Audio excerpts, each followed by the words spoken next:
name's Nate Kimmons with lynda.com. Lynda.com is an online learning company with a video library that helps anyone learn software, technology, creative, and business skills to help them achieve their personal and professional goals. My role at Lynda is VP of Enterprise Marketing, where I'm responsible for the acquisition and retention programs that grow the B2B side of our business. Hi, my name is Crystal Hutter. I'm the COO of Edmodo. We're the place where K-12 teachers connect with their students, discover and share educational apps and all kinds of content from all over the web. It's really the way that teachers are personalizing instruction for their students at scale today. We launched in late 2008 and have over 17 million users in every state in the US and every country in the world. I think the really exciting part about the network that is being built is that teachers are at the center of it. They're connecting with one another and really surfacing the best ideas and best content to really change the learning experiences of their students. Hi, my name is Jessica Lindell and I'm the GM of GlassLab. Our focus is on transforming learning and assessment through digital games. We do this through a groundbreaking collaboration with partners like EA, ETS, and Pearson. Our hope is to provide students the digital tools of their generation to engage them in the learning process and teachers with the data they need to guide instruction from sources they can trust. My name is David Strauss. I run products for Kno. We're a 3-year-old startup in Silicon Valley. When you come to our website, you'll see what appears to be a digital textbook company, but in reality, Kno is focused on making content interactive and really propelling education forward. My name is Misha Leibovich. I'm the founder and CEO of Meograph. Meograph is the easiest way to create multimedia stories. And we've grown a lot in education. We're in about 1,000 schools at this point and only about 7 months out for public use so far. What we see is teachers asking students to create Meographs about content, to create stories. So the students demonstrate they understand the content, they can tell a story about it, and at the same time they're learning these multimedia storytelling skills they're going to need for the careers going forward.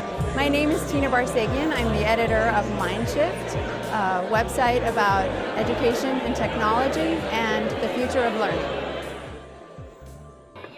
All right, everyone, thanks for coming tonight. Welcome. My name is Molly Girth. I'm with TriplePoint. This is our 4th Technapex Edtech event, and it's a great turnout. So we're excited to have you all here, and we're excited for our great panel tonight. Before we get started, I wanted to give a big thank you to Wix, who is our sponsor and helped us get this space here at Parasoma. So Melanie from Wix, thank you very much. She's going to say a few words. Thank you so much, Molly, and hello, everyone. If you don't know what Wix is a drag-and-drop website editor that can help anyone who can make a PowerPoint presentation, and even if you can't do that with a little bit of help, you can make a professional, sleek, stunning website for free. At the end of the day, if you're a student looking to get into grad school, or if you're a plumber looking for your next job, you should have yourname.com, and it should be beautiful, and Wix makes it possible for anyone without any coding experience at all to have that. I'm Melanie. In the back we have Meredith, who's also with Wix. We'll be in the back all day. We have Roche all day. For the rest of the panel, we have some information if you're interested. We have the editor opened. If you have any questions or interested in learning any more about Wix, we're happy to help. And thank you, Molly, again for having us. Great. I guess the conversation today is going to be about the digital shift in education. And if you have any questions or comments, you can tweet to #Technapex, and it'll show up there. And we'll also be gathering some questions for the panelists. Our moderator today is Tina Barseghian from NPR's MindShift, and she is going to tell you a little bit more about the panelists and get the conversation going. So take it away, Tina. Hello, thank you. Yes, I'm Tina Barseghian, and I'm the editor of MindShift. And I'm very honored to be here with this distinguished panel. We have lots of fun things to talk about. I wanted to start our conversation tonight by channeling South by Southwest EDU. For those of us those of you who are not going to be there, if tonight's event is meant to be a mini version of that, hopefully, I think it would be appropriate to highlight a quote I read from one of the presentations of the panels that are coming up. I just love this quote.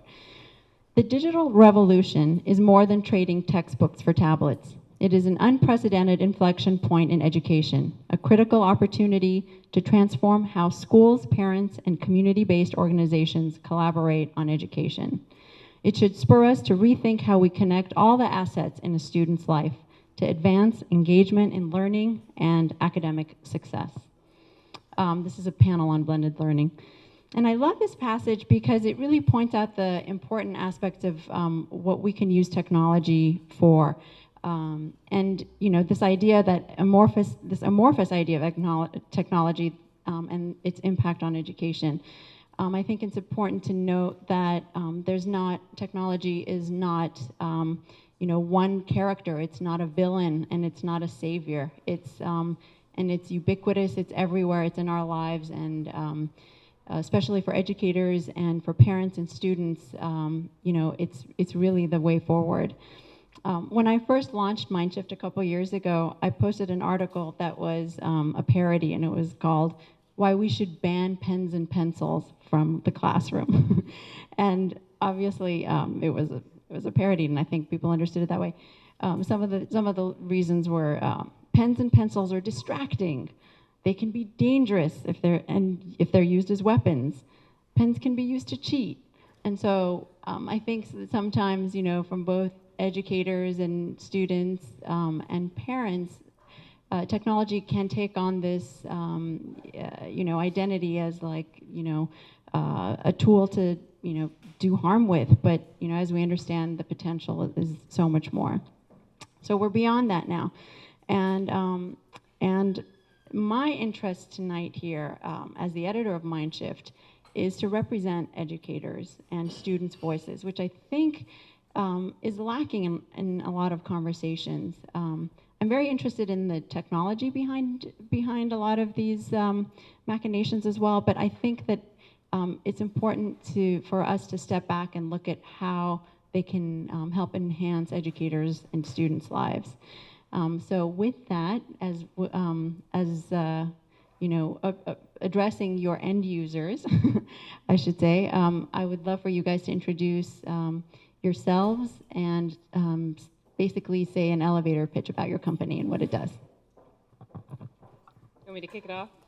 My name's Crystal Hutter. I'm the COO of Edmodo. And if you don't know what Edmodo is, it's really the place where teachers come to connect safely with their students, start to share content, discover educational apps, and it's really how individualized instruction has really scaled rapidly in the classroom today. So we have over 17 million users across the US and in every country that Google Analytics tracks. And I think what's really been exciting about Edmodo is to see that teachers are the center of this movement that's happening in the classroom, and that they're coming together in this powerful network that includes their students, but also administrators and parents, to be able to surface the best ideas and the best content that can actually really impact what their students are learning and change the educational experiences of our students. Thank you.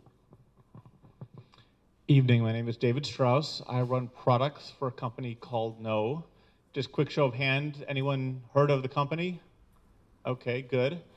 We've been around for about 3 years. We've gone through some interesting change over time, but if you go to the heart of what Kno is, it's about content. So if you come to our website, what you'll see is what appears to be a digital textbook company. But what the company is really about is how content is going to get transformed from flat to interactive, from unmeasured to measured, and we are helping the industry move through an evolution. We don't believe that it's very easy for education to just switch over to a new model. So by making books more interactive and then beginning to transform them into new forms, we think will really help to shift content, which is really the center of the learning experience. Hey everybody, my name is Misha Leibovich. I'm the founder and CEO of Meograph. And Meograph is the easiest way to create multimedia stories. So we're about content creation. And there's a lot of great professional tools out there that are very powerful and very good. Adobe has a whole suite of them, but they're very difficult to use. And they take a lot of time, skill, and money. And so we make it easy for anyone to easily create stories. Everyone's creative. They just need the tools to be able to do it. So we've taken up a lot in education. Teachers are assigning their students to create Meographs, these multimedia stories. And the students are showing that they understand the content because they can tell a story about it. And they're learning these digital media skills that everyone's going to need to know going forward. So that's what we do. Hi everyone, I'm Jessica Lindell, GM of GlassLab. At GlassLab, our focus is on transforming learning and assessment through digital games. We do this through an unlikely collaboration with some unusual bedfellows, we like to say. We are partnering with EA and their game designers, as well as psychometricians from ETS and Pearson, to focus on developing the next generation of formative assessments. So what that really means is, how many of you have played SimCity before? Okay, so those of you who are addicts know that new SimCity is coming out on March 5th, and so we're taking the new SimCity code base, and we're developing a science-based formative assessment for middle school kids based on the next generation science standards. So what this does is it really engages middle school kids in science, but as important, it gives teachers data and information that they can trust, that they may usually have to wait until the end of the year on their high stakes assessments, but can actually get earlier insight into how their students are doing. Hi there, my name is Nate Kimmins. I'm the VP of Enterprise Marketing at Lynda.com. Lynda.com is an online education company that allows anyone to learn software, technology, creative and business skills to help further their personal or professional aspirations. What I mean by that is basically think of us as a video library that has over 1,600 courses broken into over 90,000 movies, and with that you can learn anything you want professionally or personally, as I mentioned. But in the classroom, it's really changing the way students and teachers learn, and that can go from K-12 to all the way to higher ed, and hopefully we can focus, as Tina said earlier, with how it's changing the teachers and educators through this panel here and give you some insights tonight. Thanks. You can hold on to it if you want. Great, thank you so much for that introduction. I'm going to start with a fairly broad question, and some of you have a little bit more depth in this specific area. I would love to know how you think education has changed in the last few years as a result of all these changes coming through technology, and specifically, I mean, how has the experience of teaching changed for teachers, and for learning changed for students? So whether you are representing your company or whether it's something that you've personally observed yourself, I would love to hear. You can start there, Nate. Okay, sure, I'll start. We hear anything from fear to transformation.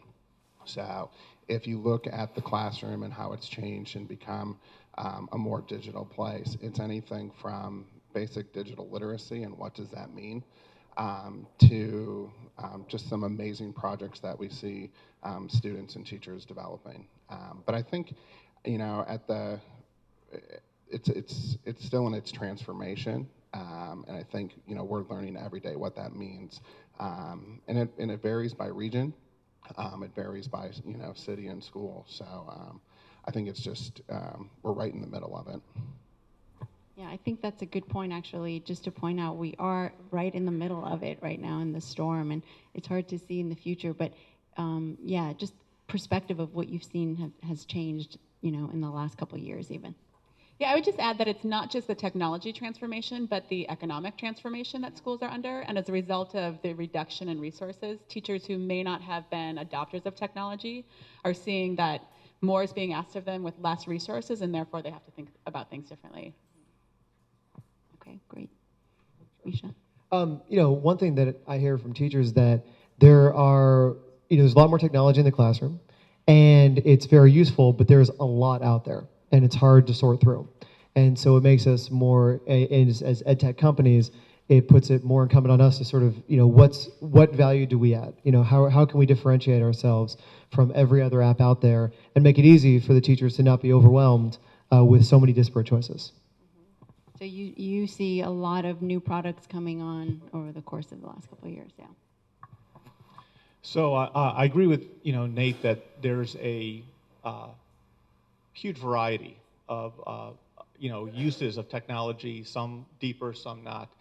But I would take a step back, and I think the big transformation that I've seen, and I'll take a 5-year view for a moment, is 5 years ago, if you went into most schools to talk about technology, a committee would be formed to form a committee to think about the use of technology and to study it.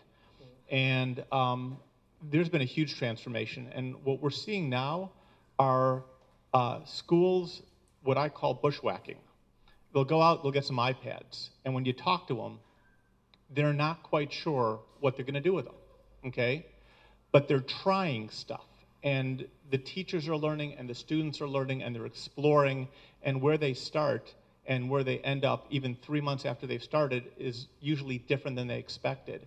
And I think that sense of exploration is phenomenal, it's new, it's transformative, and frankly, I would give credit in large part to Apple and to the iPad. I think there has been this kind of touch mobile experience, which was at the heart of what we tried to do at Kno. And people are so engaged by it that we have people just experimenting and moving the ball forward where years ago they wouldn't have tried.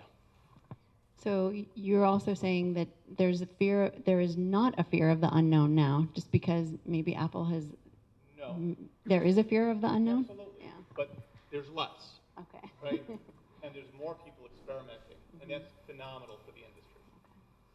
Yeah, it would echo a lot of what's been said here. I think first and foremost is the internet, right? The fact that today online students and teachers have instant real-time access to the world's largest repository of human learning ever created. And so that completely changes the way that we teach. And I think to Misha's point, it's there's a lot out there, but it's a wild, wild web of stuff. So from a teacher's perspective, it's how do I discover and figure out what the best content is for my students and how do I deliver it? So I think a second key point here is the device access in schools and in classrooms is changing rapidly. When we launched in late 2008, we launched with web and mobile web versions of Edmodo, quickly launched iPhone and Android apps, but today it's to see the transition to tablets and how quickly that increases, and the whole bring your own device movement to the classroom has been huge. And I think the third component around how do you surface the best content and what can we do with these two things is actually start to individualize instruction for our students at scale. And the power of a global network that's surfacing up that content for our students in each context, I think is key. And that's actually been very recent. And I mean, what I would add to the mix is that what I've noticed is the ownership of content has changed from huge companies owning information and teachers actually owning information and students taking over and saying, I can access anything I want online. And you can either help me and guide me through it, or you can step aside and I'm going to take over. I think that's been a phenomenal change that I've noticed. And I think with all of your products, I think that kind of shows that too. So as most of you, all of you have or represent companies outside the formal schooling system. So you're not officially affiliated with, you're not part of a school district, you're not part of the government, the infrastructure. How do you see yourself fitting into it? Has it been hard to penetrate that? Has it been hard to understand the infrastructure and find a way to show your value to educators and to principals and administrators? What are some of the challenges? I'll just say a quick note. We have users in over 85% of the school districts in the U.S., for instance. And this grassroots movement of teachers and districts very quickly led to schools and districts reaching out to Edmodo to be part of that story. And so we really early on launched a set of admin features for schools and districts so that they could build their communities there. So we have a really close relationship to a lot of schools and districts throughout the United States and globally. So it's been a great partnership, and it's always come from the teacher community up. It seems like there was a natural hole that you guys were filling, a niche that needed to be filled, and you stepped in at the right time. Yeah. For that. So as a company, we started in post-secondary and have moved into K-12 in the last year. And of course, the sales cycle, the adoption cycle is very challenging. I think, as Edmodo has done, same with Meograph, definitely the bottoms up, getting the community to use your product is important. And that's been our focus. We've tended to focus on the student. And the belief is that we can create an incredible student experience and an experience that the students relish, that will move up through the educator and will drive the company. Yeah, for us it's been very organic and grassroots. I mean, to the degree where we didn't even build this necessarily as an educational product. We built it as a general storytelling product, and educators found us. And when we looked at where all their users were coming from and what content was being developed, it was all education-based. Started more like a tool for journalists or as a... Right, yeah, a lot of journalists are using it as well. But education is definitely our biggest one. And yeah, that's what we found is we didn't want to go from like the district down because frankly, we're a new company. We don't even have the resources to do so if we wanted to. But what we found is by going from the bottom up, we're also hearing that the person adopting it is also the user, and they are not shy with their feedback on the product, and that helps us develop the product more quickly. So we're unique in that we're a nonprofit funded by grants from MacArthur and Gates. And I think what's interesting about this approach is that it may not necessarily be market driven in that the end user is asking for it. But what we're seeing is actually the opposite, that with the evolution of Common Core and Common Core assessments, teachers are freaking out, for lack of a better word, and looking for any tools that can give them indications of how to align better with the Common Core in their classroom. So I think the real pull comes from change and being able to address that change quickly in an easy-to-use format in the classroom for teachers and engaging for students. We hear people talking about this idea of how innovations from the fringes actually then do move into the mainstream and into the infrastructure of things that are needed. So that's another good point. Lynda.com's actually been around since 1995, believe it or not, when Lynda herself wrote a book on web design. And she was a teacher before she started the company. So we have those roots within the company, but it's really been over the last 3 years that we've really grown from a company standpoint into both the higher education and K-12 market. So I would say it's been a directed sales effort, and at the same time, it's the right product at the right time. We have over 300 higher ed institutions who have our Lynda Campus product, which means every student, faculty, and staff member at schools like UCLA and MIT have access to Lynda.com. So it's been a combination, I think, of the right product at the right time, as well as a directed business effort to go after those channels. And we're just doing that now in the K-12.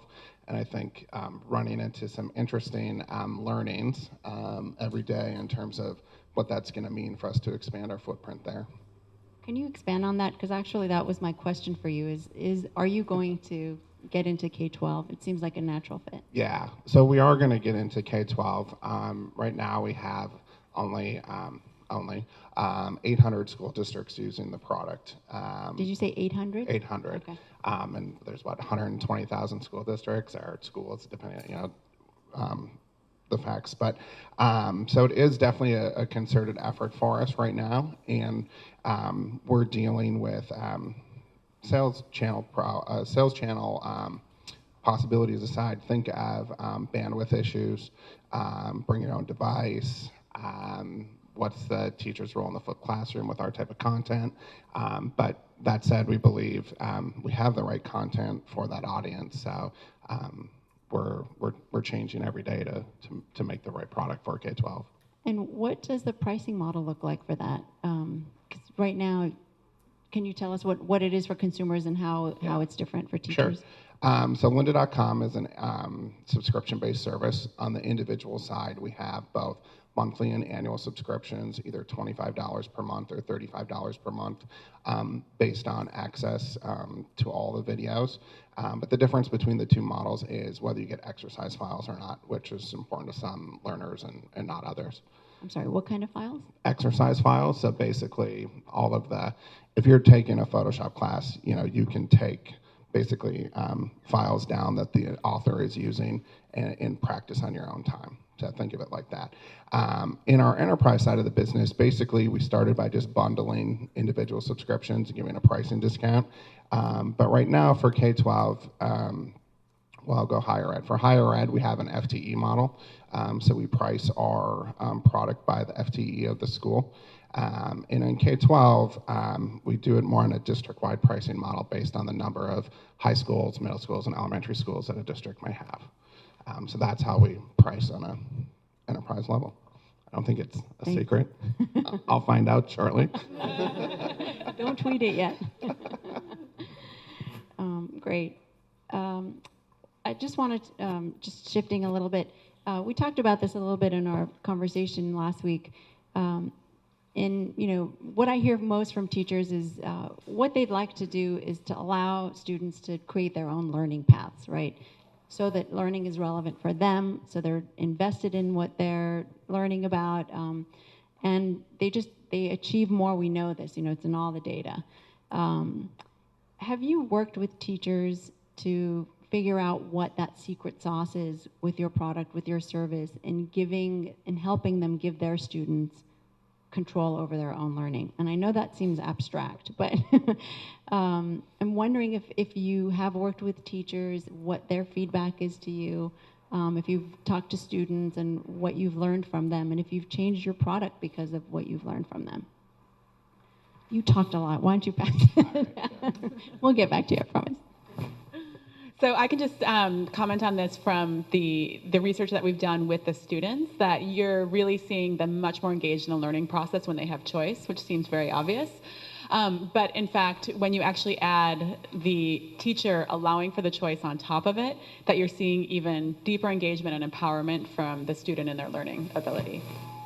So I don't know if that was getting at the question you were asking. But so you did work with teachers. Yeah, so so a lot of our games are around the idea of you have this exploration path that you can take, which is not your typical, here's your adaptive learning model and here's the next learning objective, but rather much more of a free-form learning experience. And that's the assessment of choice. Should we get you a different mic, or I can be very loud. So the assessment of the students' process as they're going through choice, they're really realizing a deeper level of engagement as they're making those choices in the process. And once they realize the teacher is allowing that choice, they get even deeper into the learning process because they feel like they have empowerment over their own learning. I'm going to ask you to talk about your product more in a little bit, but let's hear from Misha. I feel like this should still be like the conch. No. Right. So with content creation, it could go a million different ways, right? However you want to tell your story. So I think teachers have found that they say, well, I want you to create content about this particular thing, Civil War, or something about civil rights, choose whichever movement you like. And so I think that's what's happening. And the cool thing is, we've had teachers even say, you're supposed to create a Meograph about the beginning of the Civil War. Here are the 10 moments you're going to use. And each of the stories will come out totally different, right? Because everyone has their own take on it. It's their own pictures, their own telling of the story, their own voice. Story. And yeah, we find that we'll have other ways, like other templates that teachers can use and sort of to guide through. But we find with content creation, it's already such a choose your own adventure. So let's talk about today and then give you some hints to tomorrow. The answer is absolutely in ways that are consistent with kind of the canonical unit, the book, the textbook that we're dealing with today, right? So we're delivering these digital textbooks, but they've been freed up in terms of creating a layer of interactivity. And it literally is separate from the book. It lays on top. It can be produced by the publisher, it can be produced by the teacher, it can be produced by the student. So a quick example with a teacher is we have a teacher who's teaching philosophy. This is undergraduate, and he has gone and curated from the internet all sorts of videos that show modern representation of concepts like existentialism, because the students don't get existentialism, but they get them in a modern context. And so he's curating this underlying content. We have the same capability for the student to bring in that material themselves and to make the underlying material the basis for their exploration. We announced a product a few months ago that takes all the analytics that we have and brings them back to the student. And you can imagine with that kind of analytic base, what you'll see coming out of Kno is a greater sense of personalization and being able to have the content more effectively reflect the students' needs, where they are in their process, even their areas of interest. I guess I would just add is, I think this is what teachers want to do. They want their students to be engaged in learning, and they know that this is a key way to do it, but how as a teacher do I manage that for a class of 30, sometimes 100 students? And I think that's been a key part of why teachers have really rallied around Edmodo. Is this is a platform that enables them to connect with each student so that they can say, okay, today we're learning about Newton's law. I want you to show me that you understand that concept. And a handful of students are going to go and create a Meograph and turn that in as their homework. Another student may actually write up a paper, another one create a PowerPoint or video, but they're all sending it into the home base, and so the teachers can do this at scale. It's saving them time and enabling their students to actually take that level of control of how they're showing their learning. Okay, thank you. Next subject I want to touch on, we can't really talk about technology and education without talking about equity and access to devices, access to the great things that you guys are providing. What are your thoughts about how you can get your products and services in the hands of the kids who, it's going to be hard for them to get it otherwise? Is there any kind of wisdom around it that you've learned from different companies, or what is your approach going to be, if you have one? Let's start with Nate. Yeah. I'll keep it short. No. Mobile first. Responsive design is big, but especially as we expand internationally, I would say anyone who's looking at their products in this space, think of the mobile experience, which includes, of course, the tablet, which was brought up earlier, and such a big change. If you don't believe it, in 3 to 5 years, it will be everywhere. So I think that's a big piece in almost any community in terms of devices with that, in terms of access. Can you elaborate on that when you say mobile? So you're assuming that most kids, any age bracket, any income bracket at this point, have access to smartphones to be able to watch your videos? I think that's one piece of it. I also think that as you look at bandwidth in underdeveloped countries, so I'm talking particularly an international expansion right now that we're looking at, that's been one of our biggest advantages in terms of content delivery.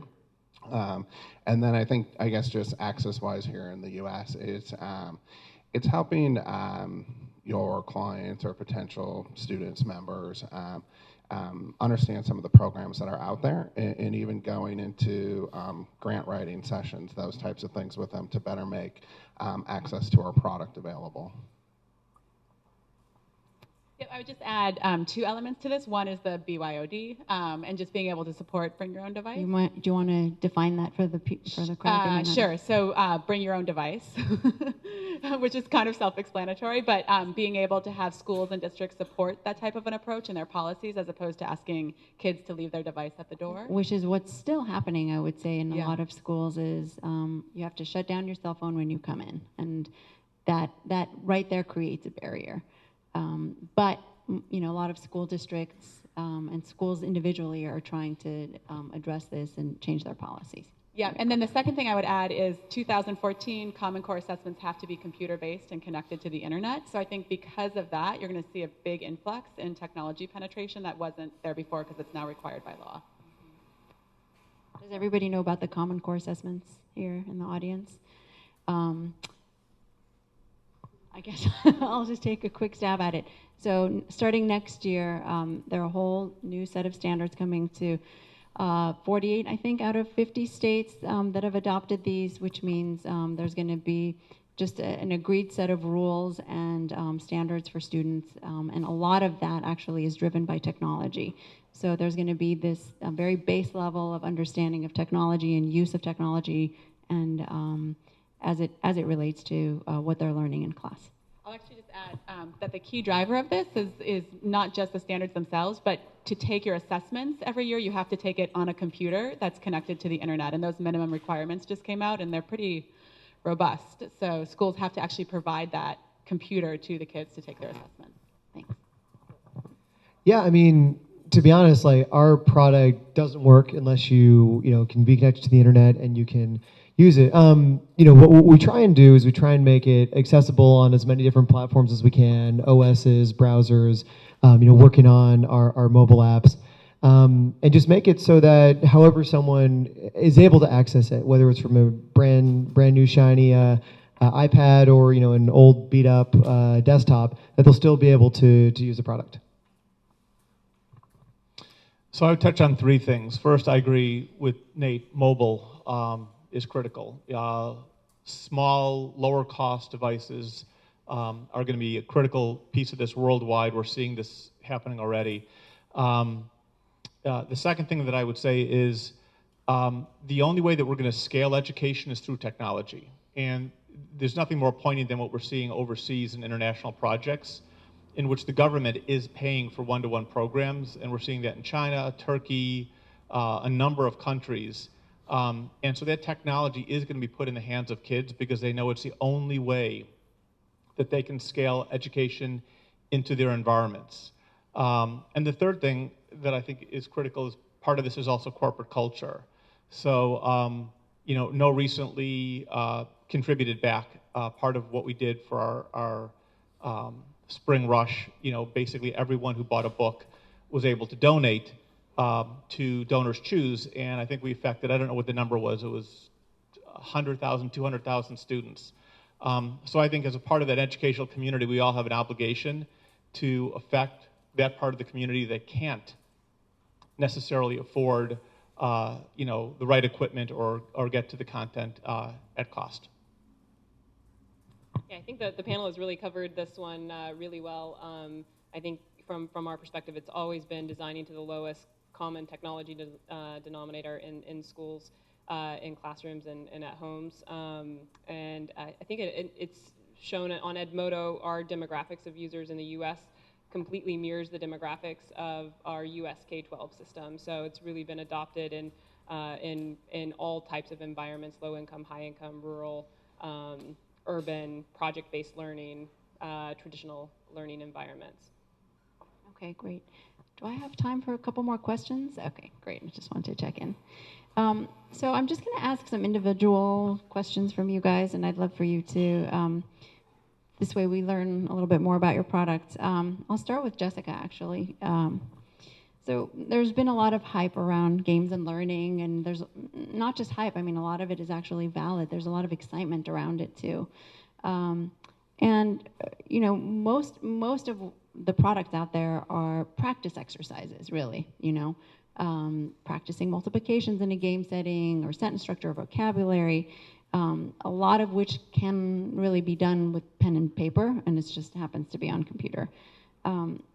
But from what I understand, SimCity EDU is going to be a little bit different, very different maybe. I've written and covered Minecraft a fair amount and how that relates to learning. Are you guys familiar with Minecraft? Digital Legos, basically. And teachers love this sort of sandbox element of it, which is you get to create, from scratch. So how does SimCity EDU, how is that going to play out? Where does that fall in? Sure. So I think there's two components to SimCity. One is a community that we're launching next week, actually, called SimCity EDU, which is teachers creating lesson plans related to the SimCity game in and of itself. Nothing changed in the SimCity game, which is very similar, I think, to what Minecraft is doing. And it's amazing. You watch these kids with just replicable Legos, and they're in love for hours. It's unbelievable. My daughter. Yeah, it's okay. So we're creating this community aligned to Common Core standards where you can create lesson plans related to SimCity. And then in addition to that, we're actually taking the SimCity code base and developing an environmental science assessment where children are actually going into SimCity.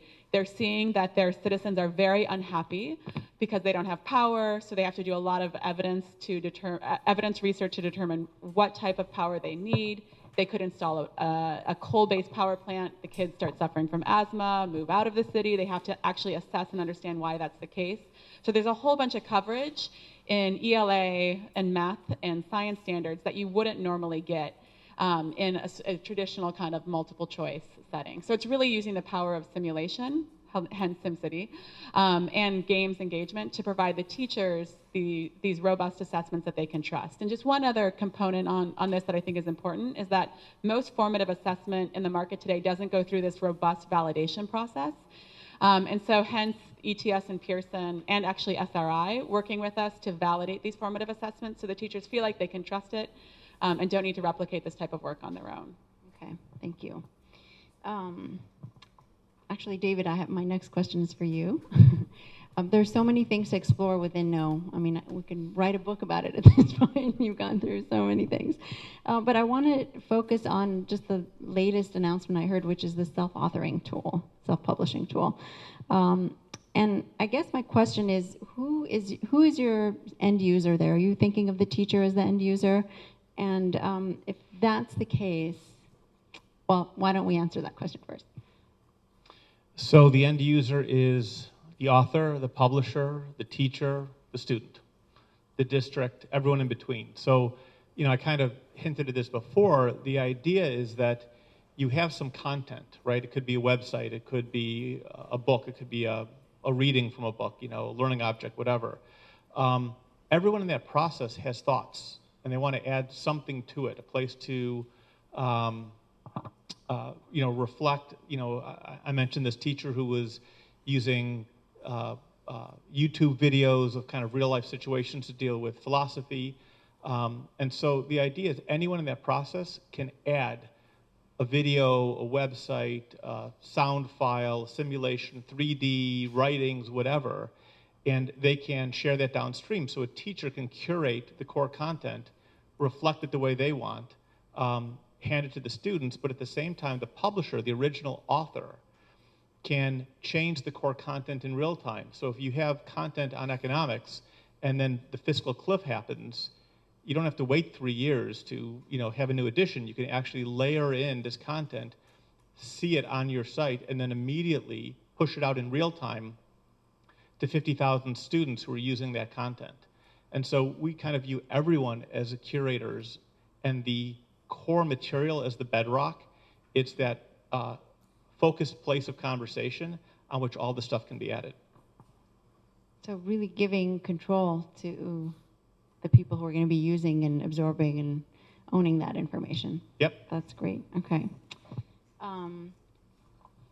Crystal, I was going to ask you. So Edmodo has come so far in just in such a short time, and I think that it's it's been fairly well accepted by a lot of schools and teachers. However, I have to say, in my school, where my daughter, when my daughter's teacher brought this up, she's in 4th grade.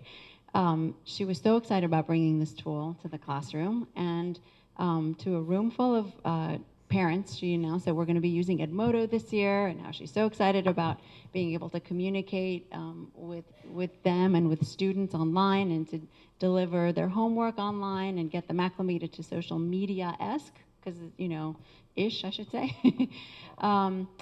But, I would say more than half the parents in the classroom were not ready to go there yet. And I was floored. I couldn't believe it, because, they're 9 years old. I felt that they were ready for it. But there was a strong resistance from the parents. And I'm wondering if your company, or you specifically, if you have to evangelize this, a bit, or if you can give tools to the principals and teachers on how to educate parents about using your product. Has that been a process? Yeah, I think it's a really good point. And as you said, Edmodo's grown so quickly, so I think it's actually a much smaller percentage, and it's actually in very specific kind of pockets where where you see these kind of cultural responses, and at a certain age group, right? I think that 4th grade is on the cusp of where you see parents involved in that. But our teachers are definitely leading the way in terms of how do we talk to parents about it. And if you go on to Edmodo, we have a help center, and there's a ton of content there that's been generated by teachers around talking to parents. And we have parent accounts on Edmodo that have been really informed by the experiences that teachers are having in the classroom and what, how parents want to connect to their students and teachers online. So when we think everybody, our mission at Edmodo is connecting every learner with all of the people and all of the resources they need to reach their full potential, and parents are such an important part of that, and so it's absolutely a key part of what we're working on. And Misha, I just wanted to ask you something a little bit different than what I've asked the others. You have an engineering degrees from MIT and from Berkeley yourself, and you're clearly very entrepreneurial. Launched your own company. On your website, I saw that you were looking for developers, designers, someone in business development, and a storyteller. This is under your jobs link on your website. And I would venture to say that maybe 10 years ago or 20 years ago, a lot of these positions didn't exist, or they were just, starting to be conceived of. And with so much constant change in technology, and it's so quickly moving, what lasting qualities are you looking for in potential employees yourself when you're looking, the people that you're looking to hire? And what do you think our teachers can do to help kids prepare for jobs that don't even exist yet? Right. Well, what's that stat like? 80% of kids now are going to do jobs that don't currently exist, or right. some huge number. And we really believe that in the future, everybody is going to be a multimedia producer and a storyteller. Now it's a very specialized skill because the tools are difficult. It really requires professional level care and learning of those products. But we're trying to lower the barrier so that everybody can do that.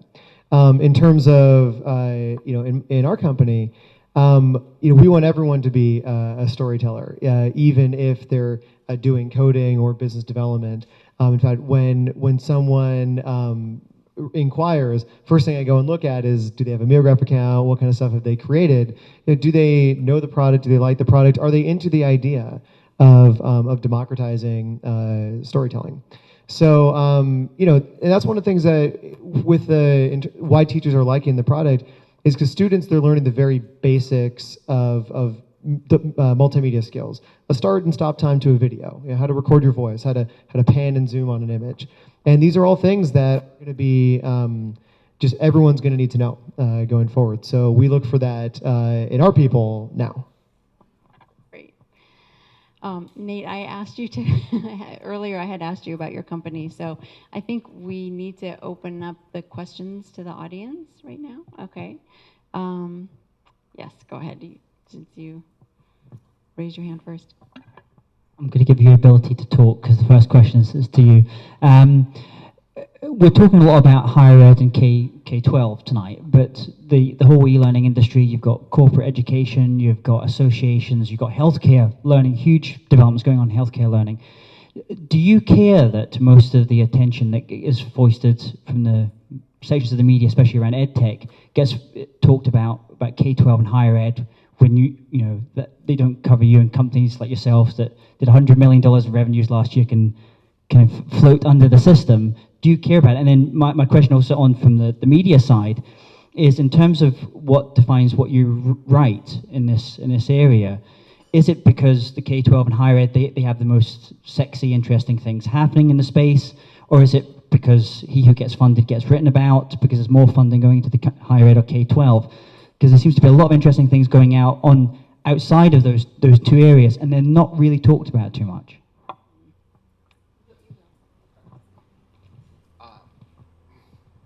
So hopefully I'm interpreting the question correctly. Do we care about what's going on in corporations? Absolutely. In fact, half of our enterprise client base is corporations. And we really look at our role in this as providing lifelong learning. And what we hear from our corporate clients is that they want future employees who are ready for the new skills that it takes today. And we also hear that from the colleges, both going upstream to feed those employers, and then downstream of those kids who are coming to college to be more digitally literate with some of the skills that we're just talking about. So we view that as definitely a huge part of our ecosystem in terms of the corporations and how that feeds back into the system. As for the media side, I can't talk for all different media. I can just speak for MindShift. And I launched MindShift with a very specific mission of covering K-12 and higher ed. I think there is a little bit of coverage on what's happening, how the corporate world is influencing. And as we talked about, things that happen on the fringes do kind of, move towards the center. But for me personally, I haven't gone down that route because there are a lot of other media that are covering it. There's EdSurge and there's EdWeek and a lot of other media. But for me, I've been really sticking to the education system.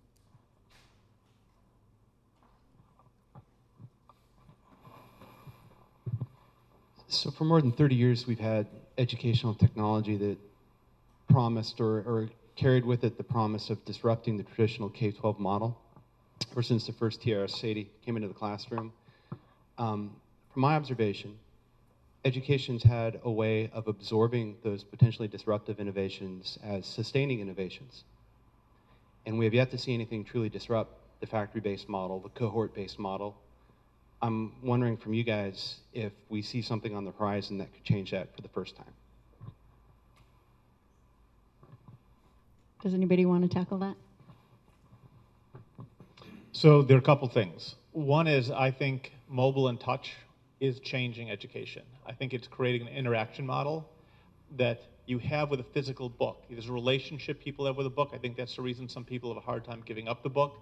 And I think when you put a keyboard between a user and and the screen, you create an impersonal relationship. And what we're seeing with these devices, and frankly, I don't know if you know about our history, but when we started the company, with the mission to change content, we believed mobile and touch was so important when we looked around and we couldn't find anything but Windows Vista with a little touch add-on, that one of our first products was we built a tablet in a year, a dual panel mobile touch tablet.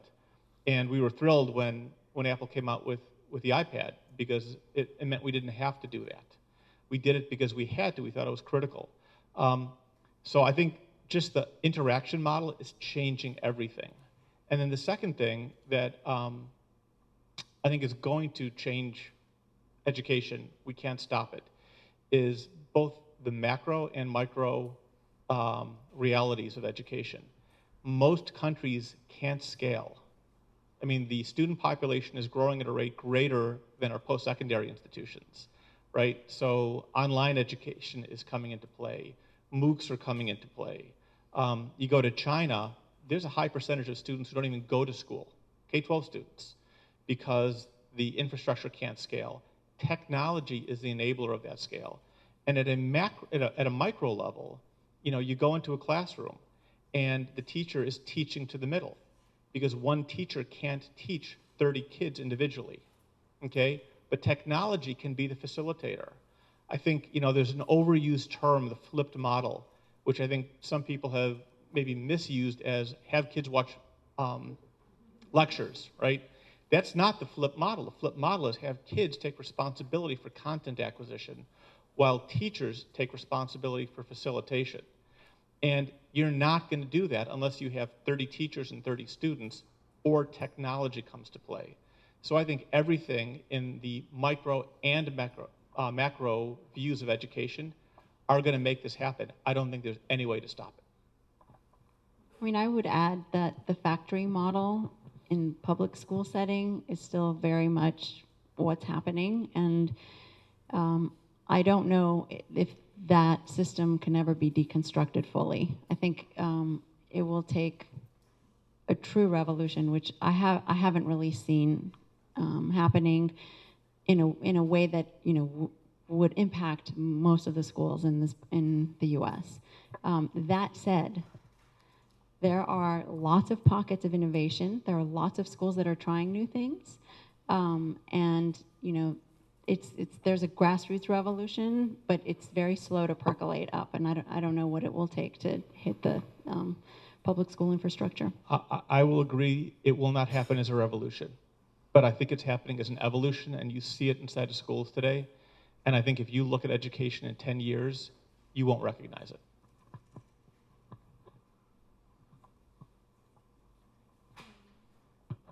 Hi, thanks.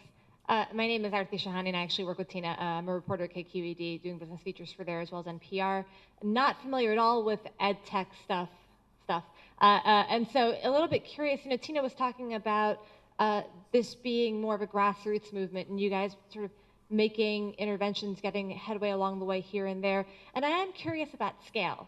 And so, you know, I was reading, for example, the other day that, GEDs are being totally revamped right now around the country, and entire state markets are looking for new ways to administer this basic test, and et cetera, et cetera. And so I'm just kind of wondering if you can give us some insight into, are there opportunities in entire states or entire, you know, sort of larger, you know, clients, whether it's an entire school district or agency, because those are, you know, people that will pay a lot, or institutions that will pay a lot. Are there opportunities coming up? Do you see an evolution happening here? Maybe similarly, if you can make the comparison to healthcare, maybe similarly to that. Yeah, I can take this one. So I feel like I'm a proponent for Common Core, which is not the case. But I think Common Core does standardize all of the learning objectives across the country for those 46 states that are practicing Common Core. So it makes scale much more achievable than it was prior to having 50 disparate learning standards that needed to occur, plus the technology answer that we've been discussing in the opportunity to scale technology. Anyone else?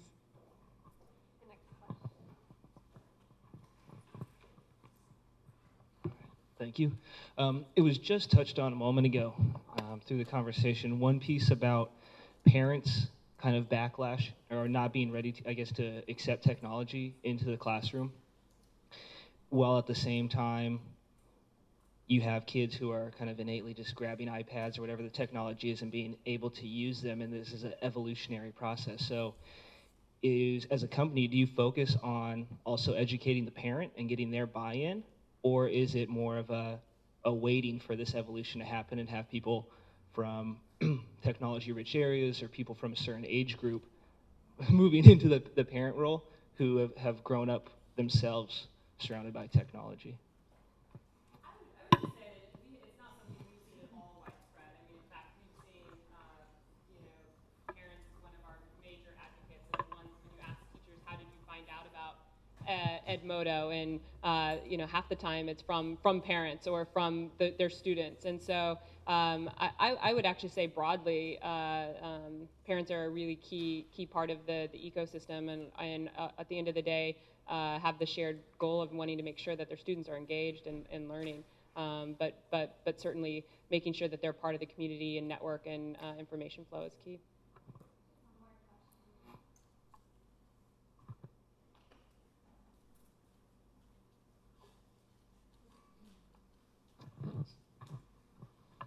Hi, I'm interested in special education, and I think, David, you may have mentioned that when you see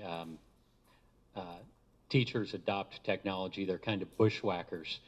In special ed, what I find is such intense passion on the parts of the parents and the educators that they're more like lumberjacks. They will do just about anything to find a way to help their kids. So my question for the whole panel is, do you look at special ed as a market segment as part of your business plan? Is that something that you've evolved to yet? Or alternatively, do any of you see organic growth from the special ed community in using your products and services in really interesting ways?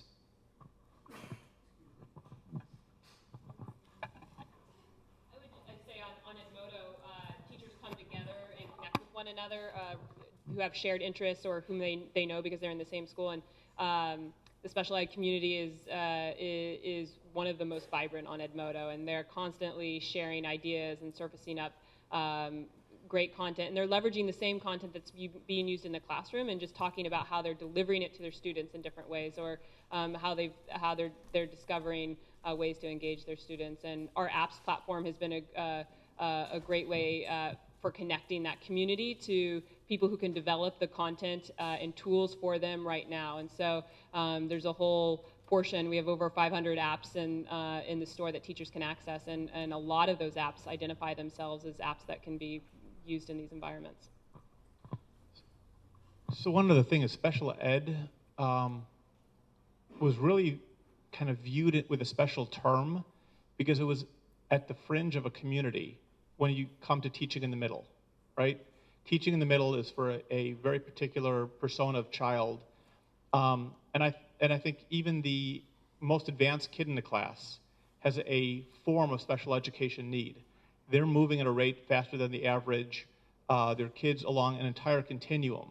And so I think for us as a company, and I think probably for most of us, the idea of personalized learning is at the center of one of the huge advantages for technology. And so many kids have many different needs, and I think it's only through this technology that the products can be delivered to kids against their unique set of needs, and they can still live within a broader community of a classroom and feel like they're part of a whole. Great, well that's all we have time for today. Give everyone a round of applause.